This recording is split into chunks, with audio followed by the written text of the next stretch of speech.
What's up, everyone? How's everybody doing?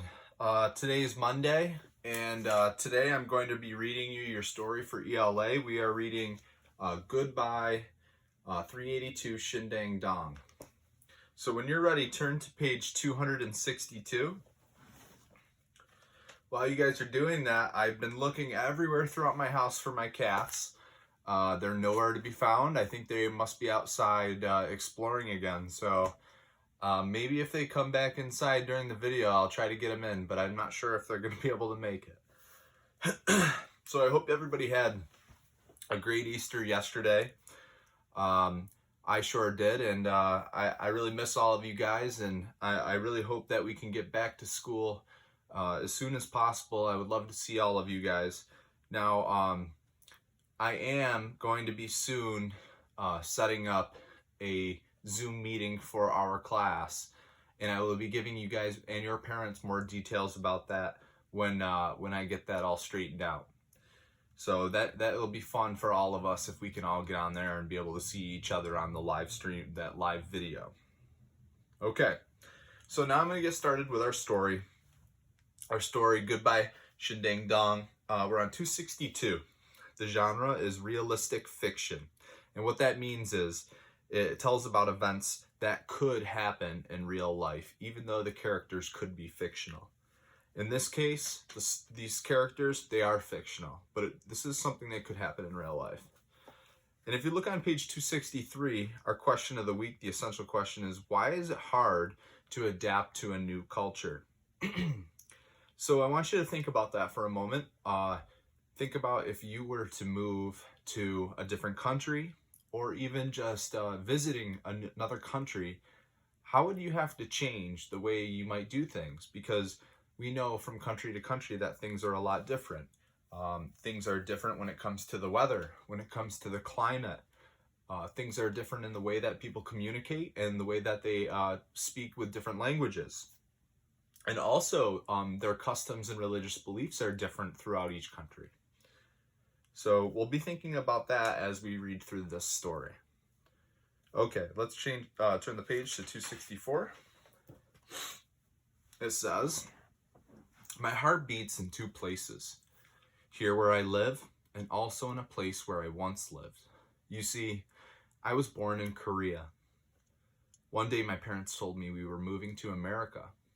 I was 8 years old enough to keep many lovely memories of my birthplace alive in my heart forever. But one very sad memory stays with me too. The day I cried, 'Goodbye 382 Shin-Dang Dong.' On that summer day, I woke up to the sound of light rain tapping on my window. The monsoon season was coming. I didn't even need to open my eyes to know that. It was that time of the year. It was also time to move. In a few hours, I would be on an airplane. When I opened my eyes, my heart sank. My bedroom was so bare. No hand-painted scrolls or colorful fans on my walls. No silk cushions or straw mats on my floor. All my possessions were packed away in a big brown box marked lovely things. I frowned and listened to the raindrops. 1, 2, 3. Soon, the thick of the monsoon would arrive, and 1,000 raindrops would hit over our clay-tiled roof all at once. But I wouldn't be here to listen to them. I would be halfway around the world, in a strange, foreign place called 112 Foster Terrace, Brighton, Massachusetts, USA. So actually, Massachusetts is not far from where we actually live in real life in the United States, in New York. So we're going to be, as I go through the story, again, I'm going to be asking you some questions, and I know that you can't answer them, but I still want you in your head to think about what that answer will be. And I'll give you a little bit of time just to think about that, and then I'll help talk about what answers to that could be. I'll also be talking about the highlighted words throughout the book, which are our vocab words. And we had 2 on this page. So the first one is memories. And if you look at this picture, it says things that are remembered. Okay? Now, I believe in this picture, the little girl and her family are looking at maybe a photo album, and I think that's a really good way to help remember things and think about different memories that you have. And the other one, which I know you all know, is raindrops, and this is just water that comes from clouds. We know what they are. We get it often here where we live. All right, and then I'm going to ask you one quick question before we move on. And what the question is what conclusion can you draw about the way the narrator is feeling? So we know we've talked about drawing conclusions many times this year, but what it really just means is, what are you thinking about the way that the narrator is feeling? After reading that page, what can you decide about how she is feeling? So think about that for a moment.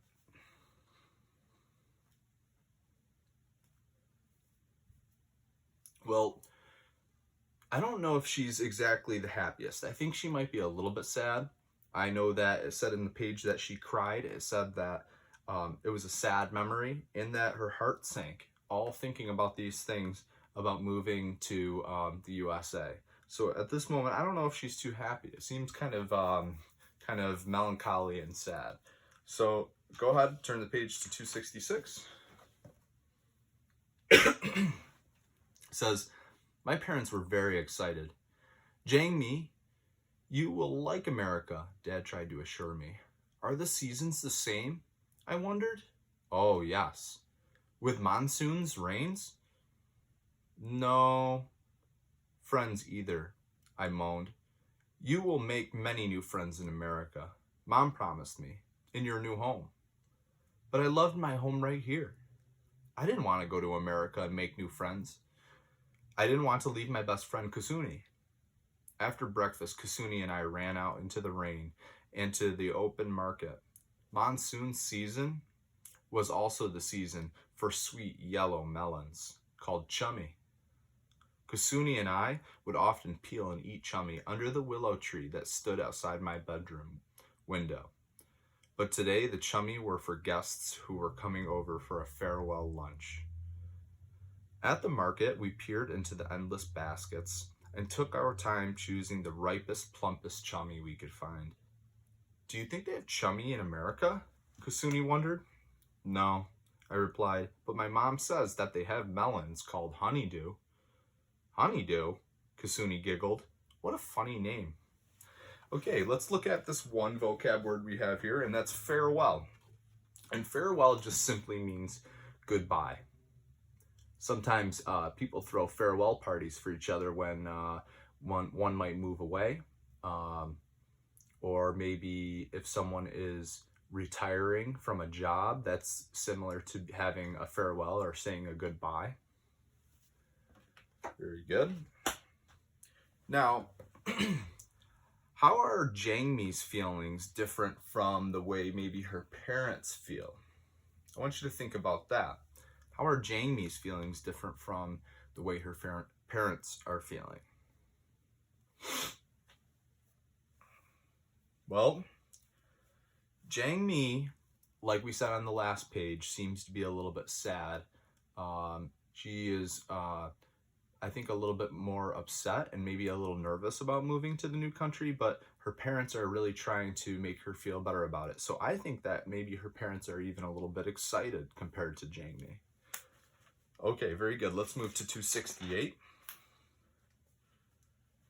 It says, "Soon after we returned, family and friends began to arrive, carrying pots and plates of food.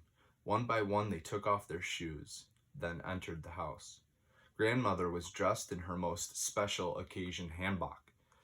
She set up the long bap song, and before I could even blink, on it were a big pot of dumpling soup and the prettiest pastel rice cakes I had ever seen. Kusuni and I peeled and sliced our chummy and carefully arranged the pieces on the plate. Then everybody ate and sang traditional Korean songs and celebrated in a sad way. Love and laughter and tears rippled through our house. How I wanted to pack these moments into a big brown box and bring them with me to America. Kusuni and I sneaked outside and sat beneath the willow tree. We watched the rain with gloom faces. Gloom. I wonder what that means. Well, based on the rest of the page and our context clues, the words gloom just means, it's another word of meaning sad, or having a sad look on your face. I'm gonna keep going. Kasuni, I wish we never had to move from this spot, I said. Me too, she sighed. Jamie, how far away is America? My mom says that it's halfway around the world. And my dad told me that when the moon is shining here, the sun is shining there. That's how far apart we'll be, I moaned.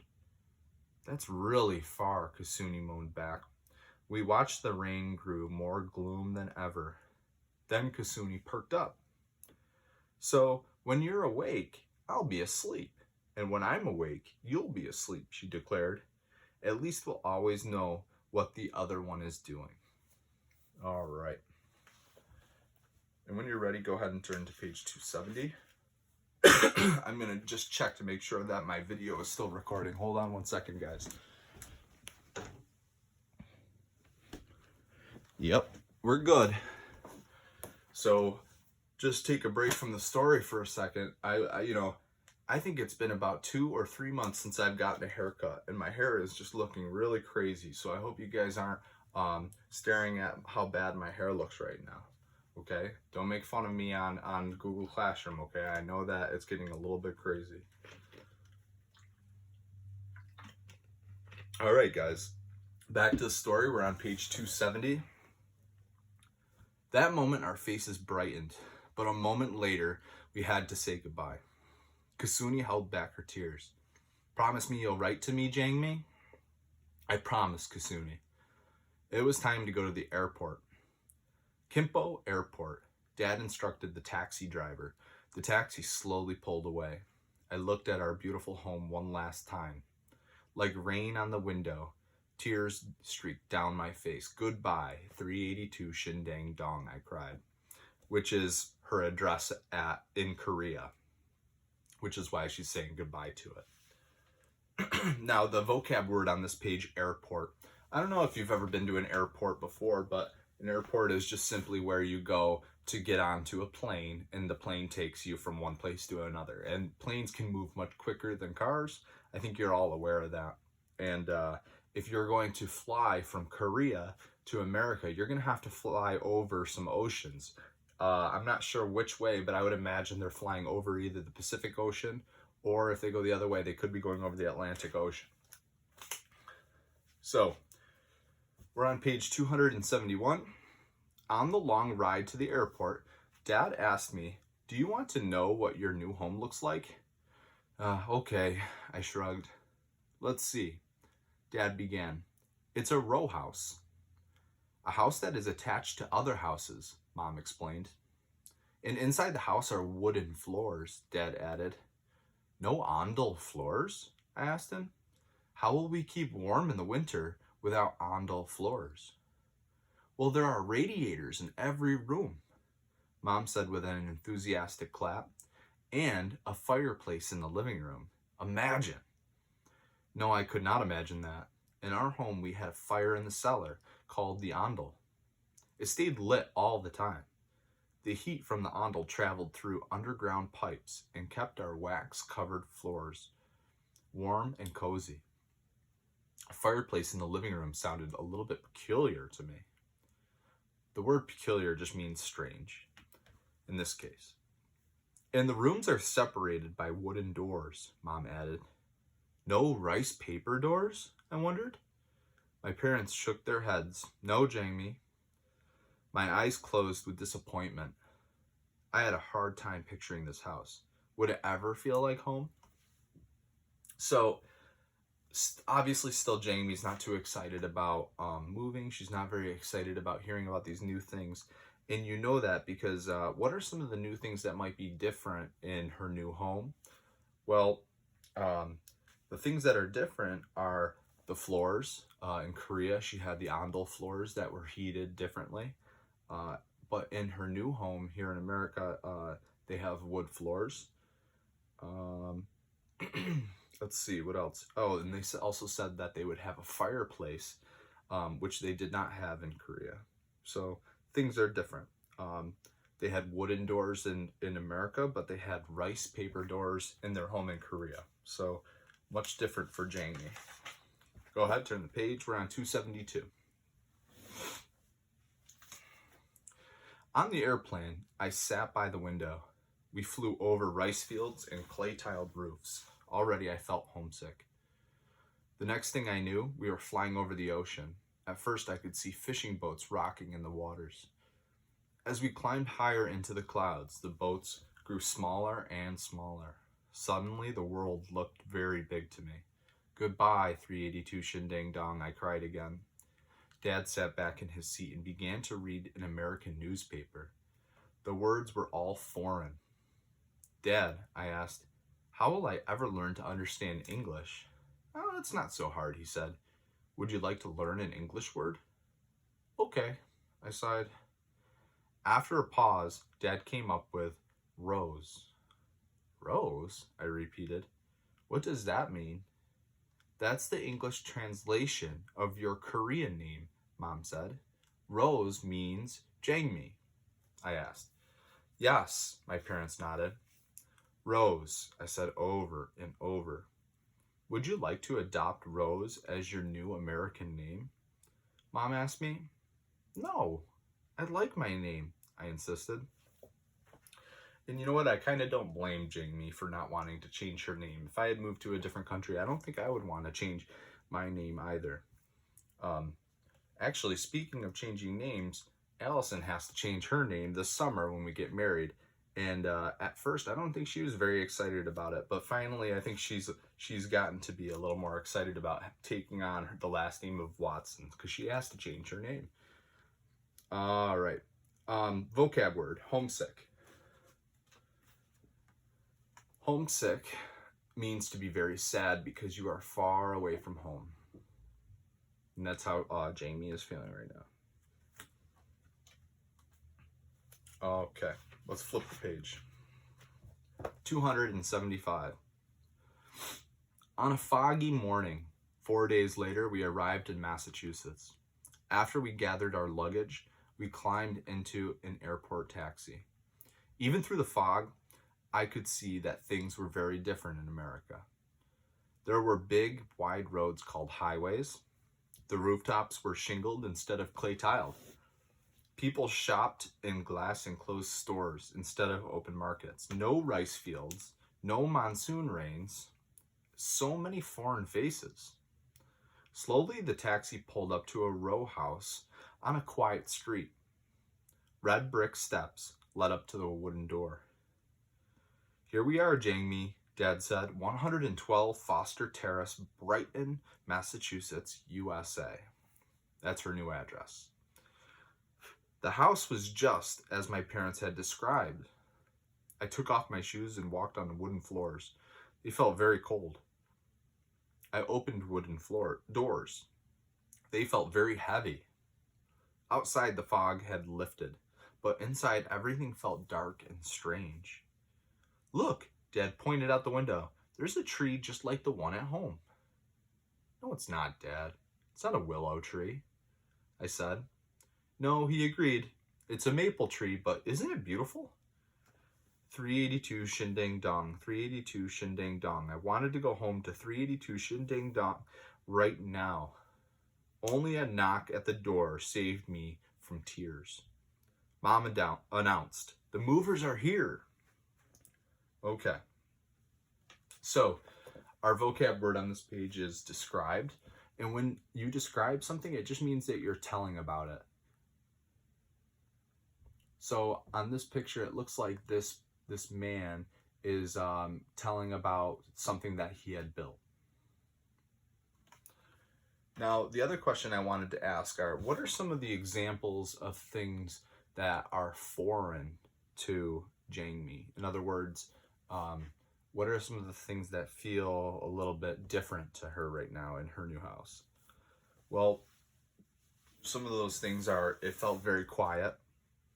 The house has red bricks, wood floors, and then the doors even felt heavier because they're made of wood and not made of rice. There was no more of the monsoon rains that they had in Korea, and no rice fields outside. So those are a lot of the different things that are different, and maybe why it feels foreign to her. Go ahead and turn the page. 276. The house quickly filled up with furniture in big brown boxes. The box marked "Lovely Things" was last to arrive. I unpacked all my possessions. I hung my hand-painted scrolls and colorful fans on the wall.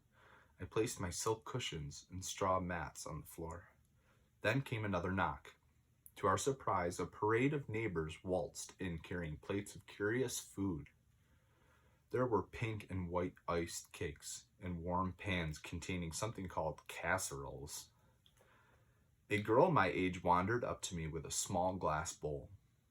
Inside the bowl were colorful balls. They smelled fruity. She pointed to a red ball and said, "Watermelon." She pointed to an orange ball and said, "Cantaloupe."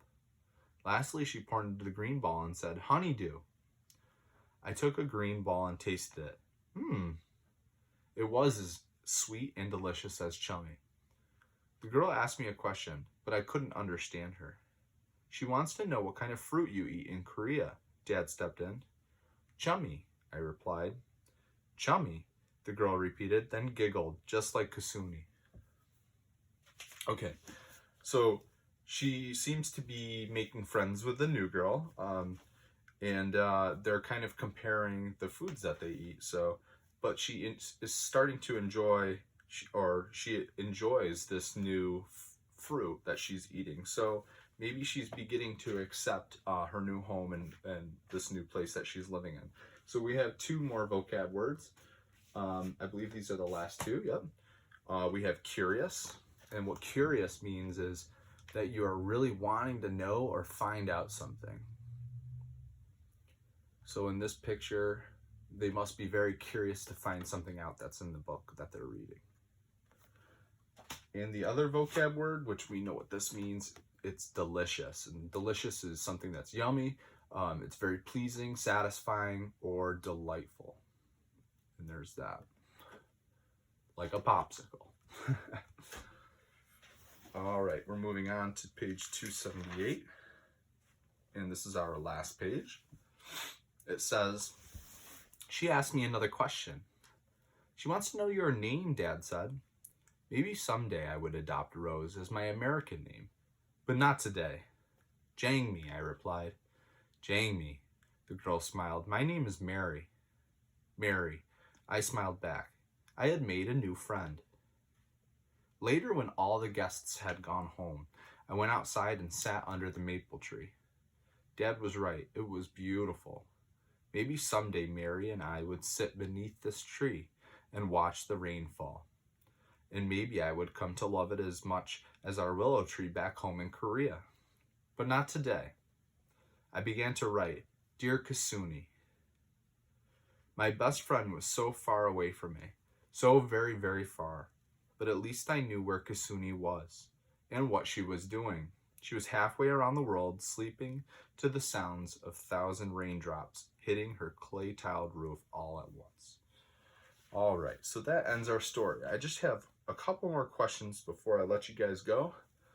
Why do you think it ends the story with Jangmi sitting at a tree? So I want you guys to just think about that for a moment.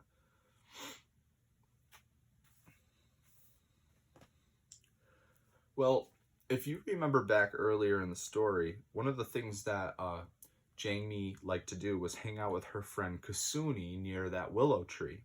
Well, what I think she's doing now is she's envisioning or picturing herself with her new friend here in America underneath this new tree, this new maple tree. So maybe I think she's beginning to accept this place that she's living in, and maybe one day that she would be able to hang out with her new friend right there underneath this tree. So to think about our essential question again, adapting to new cultures, you probably have noticed that there are a lot of things that are different about where she lived in Korea and where she moved to here in the USA. She's adapting, which means she's getting used to it. She's changing so that it will feel like home to her eventually. Okay, and that is the end of our story, guys. I appreciate you guys following right along, and make sure that you keep up with the rest of your work for the rest of this week. And keep working hard, guys. I know that this is not always that easy, but you're really all doing a very good job. And make sure that you can continue to check in with Google Classroom every single day. You never know what I might have something to post on there. So all right, guys, have a really good rest of the week. See you later.